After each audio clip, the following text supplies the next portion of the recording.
Nu, laba dieniņa, dārgie tautieši, jā, citautieši un vispārēji skatītāji. Saņem es šodien zvanu no Tele2, kur stādās priekšā man Dimitrijs.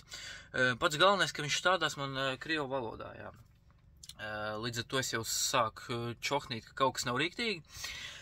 Dimitrijs man, jā, tā kā, apgalvo, ka man ir jāsamaksā par tiem pakalpojumiem, jā, pa kaut kādu tur televīziju vai pa kaut ko tādu, jā, pa sniegtajiem pakalpojumiem.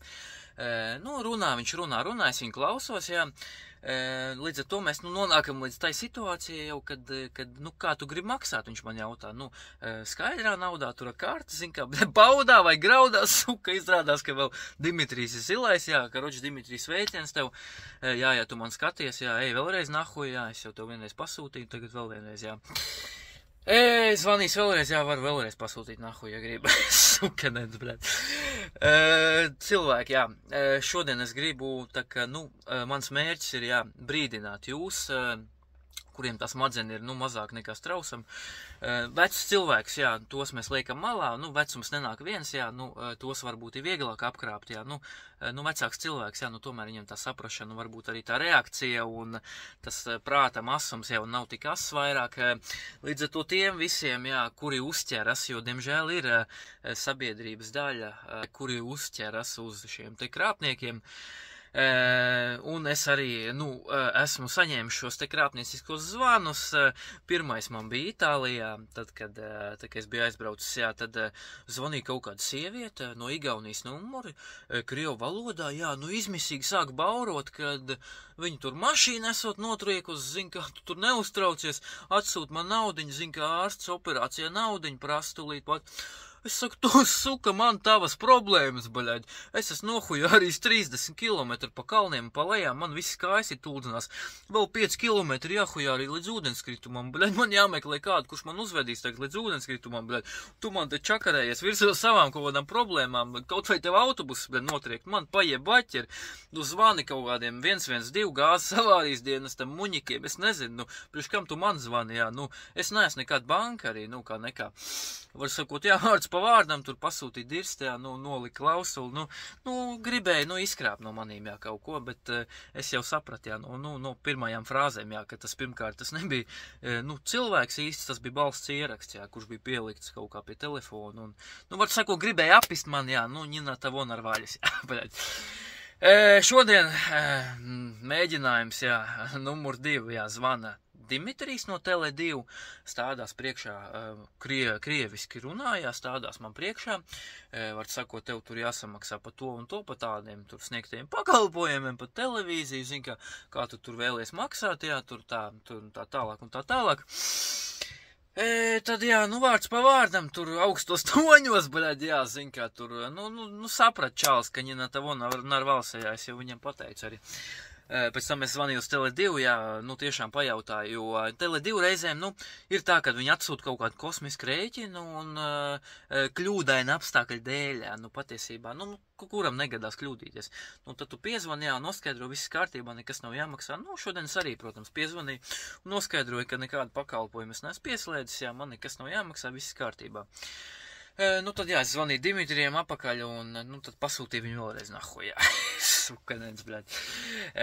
Labi, jā, ko es to gribēju pateikt, jā, cilvēki, ja jums zvana no Tele2, jā, tad, un stādās priekšā krieviski, jā, tad, ja jūs skatāties šo te video, jā, tad jūs zināsiet, ka nevajag, kad tur, liekat nost klausuli un tā, ja jūs tāds, miermīlīgāks esat, jā, liekat klausuli nost, ja jūs tāds brutālāks esat, tad sūtat nahuj vienkārši. Jā, tad man jautājums rodas, kādēļ valstī nav uzbūvēta sistēma, jā, dārgie aitišņiki, huišņiki, kāpēc nav sistēma, kas aizsargātu šos te cilvēkus, kuri uzķerās, jā, uz šiem te krāpniekiem.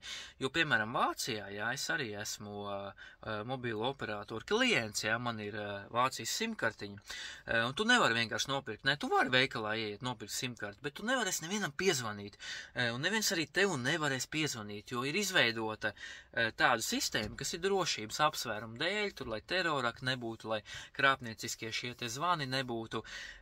Tātad tu nopērci simkarti Vācijā, pēc tam tev viņa ir jāpiereģistrē, tev ir jāuzrāda savu dati, reāli pases dati, savus izskats, seja, nu, biometrija, respektīvi, viņi tevi identificē.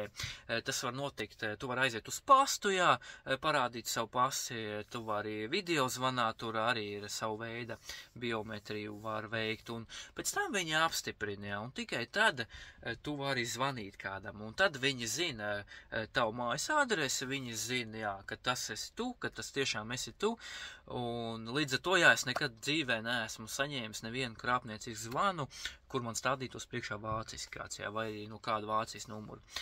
Līdz ar to, dārgie, es nezinu, kas jūs tur, kas kruķī un muķī, visas tās ģēles, Latvijā, nenopirksiet 2 tankus, militāriem vajadzībām, bet iedosiet naudai tišņikiem un operatoriem, tur LMT, bite, tur tec, visi šitie te, izveidojot sistēmu, tieši tādu pašu sistēmu, kas varētu kaut nedaudz mazināt šos te krāpnieciskos zvanus, lai nu, attiecīgās iestādes zinātu, no kurienes tad tu zvani, ja es gribu kādam piezvanīt un kādu apčekarēt, tad attiecīgās iestādes, zinās, kur šis te numura, turētājs, kur šis te klients dzīvo, kāda viņa adrese, kas viņš tāds ir un tā tālāk, Līdz ar to cilvēki, esiet uzmanīgi, ja jums zvani, nu, prasa naudu, vienkārši, sūtiet nahuj un metiet klausuli nost, tas ir tas, ko es gribēju īsos vilcienos pateikt, gaidīsim nākamos zvanus, mēģināšu varbūt ierakstīt nākamo reizi, parādīt,